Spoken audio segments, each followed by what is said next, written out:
Sir வணக்கம் sir. வணக்கம் sir உங்கள் பேர்? சந்திரசேகருங்க. ஒரு மாடு வாங்கியிருக்கீங்க? ஆமாங்க. என்ன மாடு வாங்கியிருக்கீங்க சார்? செவலைங்க. முட்டை மாடு வாங்கியிருக்குங்க. கண்ணோட வாங்கியிருக்கு. கண்ணோட என்ன கண்ணு சார் இது? கிடாரி கண்ணு. கிடரி கண்ணு. ஓகே, என்ன கறவை எதிர்பார்த்தீங்க?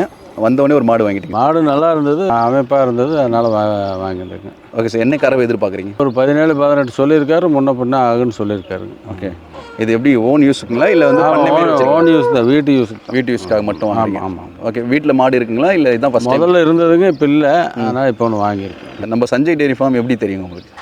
ஃபேஸ்புக்கில் பார்த்துருக்கேனுங்க, நிறையா நல்லா சொன்னாங்க, அதனால் வாங்கி. மற்றதெல்லாம் எல்லாமே ஹெச்எப்பு தான் சொல்கிறாங்க. நாங்கள் கேட்குற செவலை யாருக்கிட்ட இல்லை, அதனால். ஓகே, இங்கே மாடு பார்க்கறதுக்கு முன்னாடி வேறு எங்கேயா இப்போ பார்த்தீங்களா சார்? முதல்ல சந்தைக்கெல்லாம் போயிருக்கிறேங்க. சரி, அதெல்லாம் கொஞ்சம் பிடிக்கிறது இல்லைன்ட்டு அப்புறம் இங்கே இந்த மாதிரி இடத்துல வாங்கிக்கலான்னு. இப்போ சந்தைக்குன்னும் போது சந்தையில் நிறைய மாடு இருக்கும் பார்க்குறதுக்கு. ஆமாம் ஆமாம். இங்கே ஒரு 30 மாடு தான் இருக்குது. ஆனால் உங்களுக்கு பார்க்குறது ஆனால் இது பார்வைக்கு இது நல்லது மட்டும் தான் வச்சுருக்காரு இவர். கண்ணுக்குட்டியும் வரும், எல்லாமே வரும். எங்களுக்கு கன்ஃபியூஷன் ஆகுதுன்ட்டு அப்புறம் இங்கே வாங்க. ஓ, ஸோ இங்கே வந்தீங்கன்னா செலக்டிவ் மாரி செலக்டிவாக இருக்கும், குவாலிட்டி இருக்கிறனால இங்கே வர்றோங்க. ஓகே. ஆனால் நீங்கள் ஆக்சுவலாக வரும்போது வந்து ஒரு சென்னை மாடை தான் வாங்கணும் வந்தீங்க. கண்ணு போட்ட மாடு? ஆமாம், கண்ணு போட்ட மாடு இருக்குது. நேற்று நைட்டு தான் போட்டுதுன்னு சொன்னார், அதனால் வாங்கினோம். கிடாரியாக இருக்குங்காட்டி வாங்கிட்டு. சரி.